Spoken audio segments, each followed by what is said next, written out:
আসসালামু আলাইকুম, স্বাগত জানাচ্ছি আরটিভির মধ্যাহ্নের সংবাদে। আপনাদের সঙ্গে আছি আমি সৈয়দা সাদিয়া বেনাজির। টানা বৃষ্টি ও উজানের ঢলে সুনামগঞ্জের নদ নদীর পানি বাড়ায় তলিয়ে যাচ্ছে হাওরের পাকা ধান।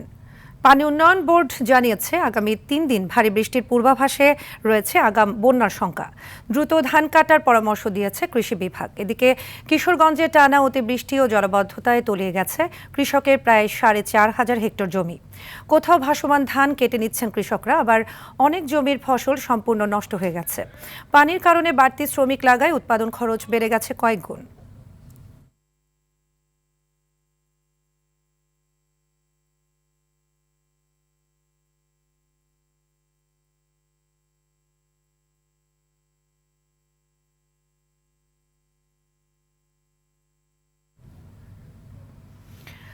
দেশের অন্তত ৯টি অঞ্চলে দমকা বা ঝোড়ো হাওয়া সহ বজ্রবৃষ্টির সম্ভাবনা রয়েছে বলে সতর্ক করেছে আবহাওয়া অধিদপ্তর।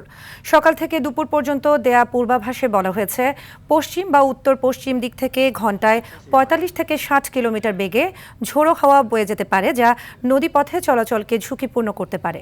ভোর ৫টা থেকে দুপুর ১টা পর্যন্ত দেশের অভ্যন্তরীণ নদী বন্দরগুলোর জন্য দেয়া পূর্বাভাসে বলা হয়েছে, ময়মনসিংহ, খুলনা, বরিশাল, পটুয়াখালী, নোয়াখালী, কুমিল্লা, চট্টগ্রাম, কক্সবাজার এবং সিলেট অঞ্চলের উপর দিয়ে পশ্চিম বা উত্তর পশ্চিম দিক থেকে ঘন্টায় ৪৫ থেকে ৬০ কিলোমিটার বেগে অস্থায়ীভাবে ঝোড়ো হাওয়া সহ বজ্রবৃষ্টি হতে পারে। এ কারণে এসব এলাকার নদী বন্দরগুলোকে ১ নম্বর সতর্ক সংকেত দেখাতে বলা হয়েছে।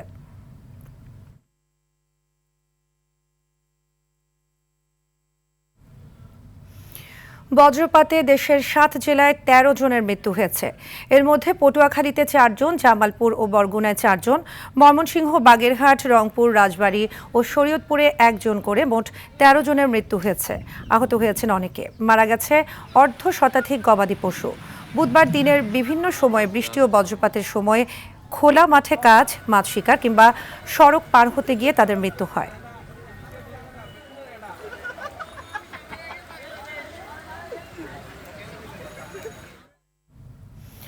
ঢাকার ধামরাইয়ে তেল কম দেওয়ার অপরাধে একটি ফিলিং স্টেশনকে ৫০,০০০ টাকা জরিমানা করেছে ভ্রাম্যমাণ আদালত। তবে জ্বালানি সংকটে বিপাকে পড়েছেন স্থানীয় কৃষকরা। ড্রামে তেল সরবরাহে কড়াকড়ি থাকায় সেচ কাজ ব্যাহত হচ্ছে। এদিকে গাজীপুরের কালিয়াকৈরেও দেখা দিয়েছে তীব্র ডিজেল ও অকটেন সংকট। চাহিদা মতো তেল না পাওয়ায় বন্ধ রয়েছে অনেক পাম্প, যার নেতিবাচক প্রভাব পড়ছে শিল্প কারখানা ও গণপরিবহনে। ঘণ্টার পর ঘণ্টা লাইনে দাঁড়িয়েও তেল না পেয়ে ক্ষোভ জানিয়েছেন চালকরা।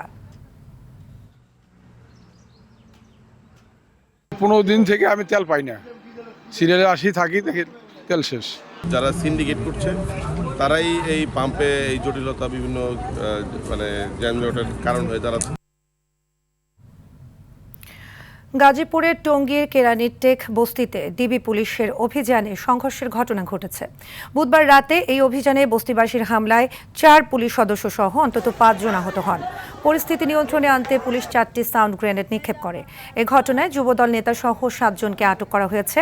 তাদের বিরুদ্ধে বিভিন্ন অপরাধমূলক কর্মকাণ্ডে জড়িত থাকার অভিযোগও রয়েছে। পুলিশ জানায়, অপরাধীদের ধরতে গেলে স্থানীয়রা উত্তেজিত হয়ে হামলা চালায়। আহতদের উদ্ধার করে শহীদ আহসানুল্লাহ মাস্টার জেনারেল হাসপাতালে চিকিৎসা দেওয়া হয়েছে।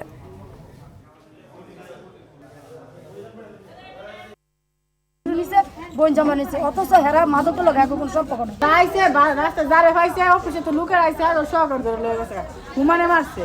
মহিলা পুরস্কার মানে একটা ফাগলা আছে, ফাগলি ছিল বোম মানে চলে গেছে। ফাইনে ধরছে, ফাইনে ধরার পর ফাইনে মা গেছে, ওই আমার ছেলের ধরলাম করে পরে আর মারও নিছে। পরে সোহেল নামে ছিল শাইনের বন্ধু, সেও কাছে কী ব্যাপার ওনাদের ধরলেন, কী অপরাধে ধরলেন? পরে কারণ মানে যে যাচ্ছে তাকে নিচ্ছে, মানে সম্পূর্ণ বিনা কোন ইয়ে ছাড়া। শফিক স্যার আমার এই জায়গায় পিস্তল ধরছে, আমি যখন কইছি স্যার আমি প্রতিবন্ধী, তখন মনে করেন ডিবি, তখন বলছি যে স্যার আমি প্রতিবন্ধী, তখন বলছে যা নাহলে তোর সুদা লয়ে যাম। পরে আমার লাইটটা বাড়িতে ধাক্কা দা ফালাই দিচ্ছে, পরে গাড়ি টান দিয়ে লয়ে গেছে। জাটকা ইলিশ সংরক্ষণে টানা 2 মাসের নিষেধাজ্ঞা শেষে পদ্মা, মেঘনা সহ দেশের 6টি নদী অঞ্চলে আজ মধ্যরাত থেকে শুরু মাছ শিকার।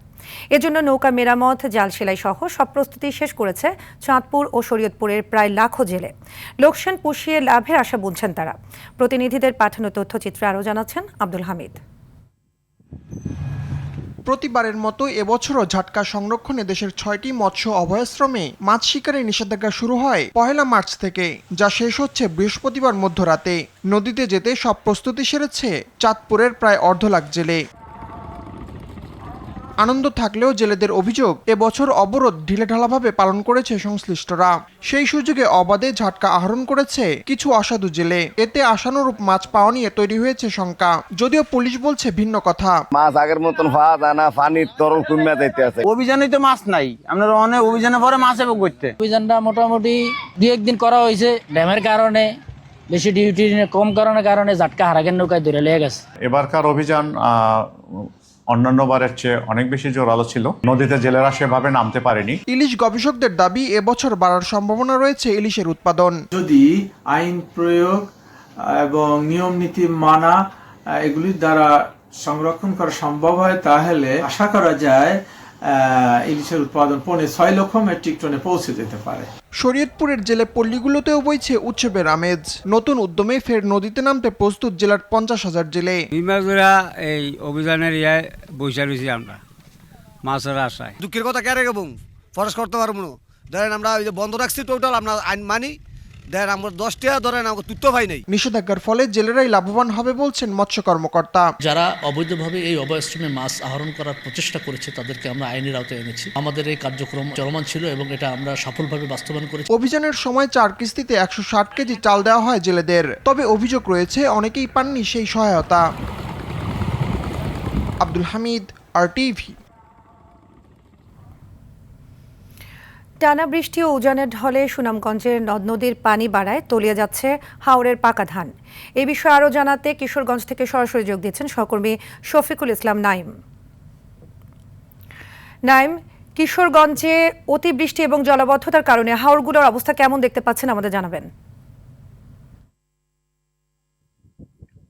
সাদিয়া, ধন্যবাদ আপনাকে। আমি এখন দাঁড়িয়ে আছি কিশোরগঞ্জের যে ইটনা উপজেলা রয়েছে সেই ইটনা উপজেলার বাদলা ইউনিয়নে। আমি যদি আপনাকে একটু দেখাতে চাই যে যেই সময়টা ছিল ধান শুকিয়ে ঘরে তোলার সময়, কিন্তু সেই সময় কিন্তু বৃষ্টিতে তলিয়ে গেছে কিন্তু কিশোরগঞ্জের হাওরের প্রায় 4,500 হেক্টর জমি। তবে কৃষকরা বলছেন যে যে তুলনায় পানি বাড়ছে, যদি এইভাবে পানি বাড়তে থাকে তাহলে কিন্তু পুরো হাওর তলিয়ে যাবে। আমি আপনাকে আরেকটু বলে রাখি যে হাওরে যে নিচু জমির যে অধিকাংশ ফসল কিন্তু পুরোপুরি নষ্ট হয়ে গেছে। যে ধান কয়েকদিনের মধ্যে ঘরে তোলার কথা ছিল তা এখন কিন্তু পানির নিচে। টানা বৃষ্টি আর উজানের ডলে তলিয়ে গেছে বিস্তীর্ণ ফসলি জমি। যেসব ধান এখনো পানির উপরে ভাসছে সেগুলো কিন্তু কোনোভাবেই কিন্তু কেটে নিতে পারছেন না কৃষকরা। এবং আমি আপনাকে আরেকটা বিষয় জানিয়ে রাখি যে অনেক জায়গায় কিন্তু দেখা গিয়েছে যে টানা বৃষ্টির কারণে ধানের যে খলা রয়েছে সেই ধানের খলাগুলোতে ধানের যে ধান রয়েছে সেই ধানে কিন্তু চারা উৎপন্ন অলরেডি চারা কিন্তু উৎপন্ন হয়ে যাচ্ছে। আমি আমি আমি আপনাকে একটা বিষয় জানিয়ে রাখি যে কিশোরগঞ্জে যে 13টি উপজেলা রয়েছে সেই 13টি উপজেলার মধ্যে কিন্তু প্রায় 5টি উপজেলায় কিন্তু হাওর অধ্যুষিত এলাকা। তো কিশোরগঞ্জের বন্যা পরিস্থিতি নিয়ে সর্বশেষ এই ছিল আমার কাছে সর্বশেষ। ধন্যবাদ আপনাকে। ত্রয়োদশ জাতীয় সংসদের সংরক্ষিত নারী আসনের 50টি পদের মধ্যে 49টিতে বিজয়ীদের নাম চূড়ান্ত করে আজ গেজেট প্রকাশ করতে যাচ্ছে নির্বাচন কমিশন। নির্ধারিত সময়ের মধ্যে কোনো প্রার্থী মনোনয়ন প্রত্যাহার না করায় এসব প্রার্থী কার্যত বিনা প্রতিদ্বন্দ্বিতায় নির্বাচিত হওয়ার পথে রয়েছেন। এর আগে বুধবার বিকেলে রাজধানীর আগারগাঁওয়ে নির্বাচন ভবনে আয়োজিত এক ব্রিফিংয়ে রিটার্নিং কর্মকর্তা মোহাম্মদ মঈনুদ্দিন খান এ তথ্য জানান। তবে সংশ্লিষ্ট আসনে প্রার্থিতা নিয়ে উচ্চ আদালতে মামলা চলমান থাকায় একটি আসনের ফলাফল আপাতত স্থগিত রাখা হয়েছে। মধ্যাহ্নের সংবাদ এ পর্যন্তই। দুপুরের সংবাদ 2:45 দেখার আমন্ত্রণ রইল। ধন্যবাদ সবাইকে।